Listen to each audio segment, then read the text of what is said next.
नमस्कार मित्रांनो, आपल्या सर्वांच्या आवडत्या यूट्यूब चॅनल माझी शेतीवर आता आपला मित्र उदय लाड मनापासून करतो या ठिकाणी सर्वांचे खूप खूप स्वागत। मित्रांनो, आपण सर्वांनी थंबनेल पाहितलं आणि आपण सर्वांनी टायटल सुद्धा वाचले। राज्यातील व देशातील सामान्य कांदा उत्पादक शेतकरी मित्रांसाठी सध्याची ही सर्वात महत्त्वाची अपडेट की 31 ऑगस्ट पर्यंत आता देशांतर्गत बाजारामध्ये कांद्याचा बाजारभाव हा 100% होऊ शकतो 2500 पार। पण इथं प्रश्न उद्भवला की अखेर 31 ऑगस्ट पर्यंत देशांतर्गत व आंतरराष्ट्रीय बाजारामध्ये आपल्या सर्वांना असं काय घडताना दिसणार आहे की ज्याच्यामुळे 31 ऑगस्ट पर्यंत आता देशांतर्गत बाजारामध्ये कांद्याचा बाजारभाव हा 100% होऊ शकतो 2500 पार।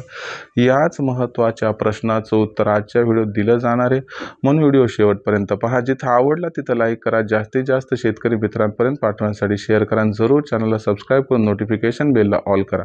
याच्यामुळे आपल्या सर्वांना येणारा व्हिडिओ हा सातत्यानं बघावयास मिळत राहतो। तर बघा मित्रांनो, सामान्य कांदा उत्पादक शेतकरी मित्रांसाठी सध्याच्या कंडिशनची ही सर्वात महत्त्वाची अपडेट आहे की 31 ऑगस्ट पर्यंत आता देशांतर्गत बाजारामध्ये कांद्याचा बाजारभाव हा 100% होऊ शकतो 2500 पार। पण अशी कोणती कारणं आहेत की ज्याच्यामुळे 31 ऑगस्ट पर्यंत देशांतर्गत बाजारामध्ये कांद्याचा बाजारभाव हा 100% होऊ शकतो 2500 पार? चला तर मग ही कारणं कोणती आहेत आपण समजून घेऊया।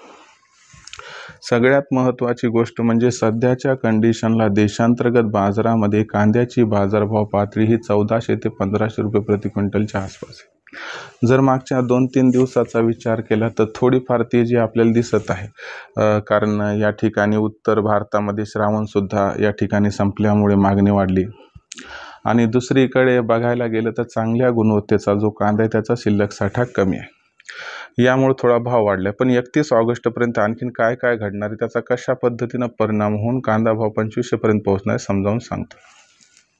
सगळ्यात महत्त्वाची गोष्ट म्हणजे देशातील कांद्याच्या दरावरती जो दबाव आहे त्यामागचं सर्वात महत्त्वाचं कारण म्हणजे बांगलादेश। आणि आता बांगलादेशची कांदा खरेदी ही 18 ऑगस्टपासून सुरू होण्याची दाट शक्यता व्यक्त केली जात आहे। आणि 18 ऑगस्टपासून बांगलादेशची कांदा खरेदी सुरू झाली की आपोआप कांद्याची मागणी आणि कांद्याचा पुरवठा याच्यामध्ये गॅप येणार आहे।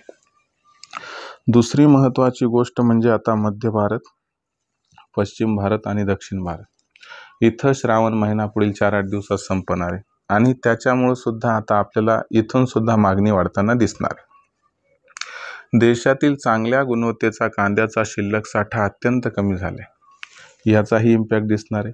आणि सगळ्यात महत्त्वाची गोष्ट की अर्ली मान्सून म्हणजे आपण ज्याला अर्ली खरीप म्हणतो तो कांदा कर्नाटकमधून आता बाजारात येत असतो, पण यंदाच्या वर्षी अतोनात नुकसान झाल्यामुळे कर्नाटकमधील कांदा बाजारात येण्यासाठी उशीर होत आहे आणि किंबहुना तो 50%पेक्षाही जास्त या ठिकाणी अडचणीत असल्यामुळं आपल्याला दरवर्षी येतो त्याच्या 50% या ठिकाणी कमी कांदा कर्नाटकमधून येताना दिसणार आहे।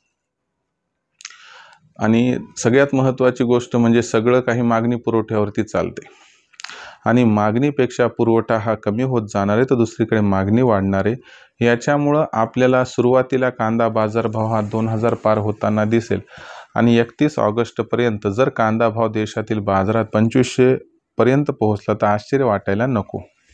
आता विक्रीचं विचारत असाल तर सिंपल सांगतो, कांदा बाजारभाव समजा 2000च्या वर गेला की तिथून पुढे आपण जास्त थांबायचं नाही, प्रत्येक तेजीवरती टप्प्याटप्प्यानं कांदा विक्री करायची, ज्याच्यामुळे आपला होईल इथं खूप खूप फायदा। आता भविष्यात देशातील बाजारात कांदा दर कसे राहतील याबद्दल अधिक माहिती जाणून घेण्यासाठी पाहत राहा आवडते यूट्यूब चॅनल माझी शेती। व्हिडिओ आवडला असेल तर लाईक करा, शेतकरी मित्रांपर्यंत पाठवण्यासाठी शेअर करा, एकदा चॅनलला सबस्क्राईब करून नोटिफिकेशन बेलला ऑल करा, यामुळे येणारा प्रतिक्रिया आपणास मिळत राहतो सतत। तर शेतकरी मित्रांनो, अशाच एका नवीन व्हिडिओसह मी आपला मित्र उद्या आपल्या सर्वांना आवडते यूट्यूब चॅनल माझी शेती मिळत राहील। तो पण सर्व शेतकरी मित्रांच्या आजच्या व्हिडिओत करतो मनापासून खूप खूप आभार।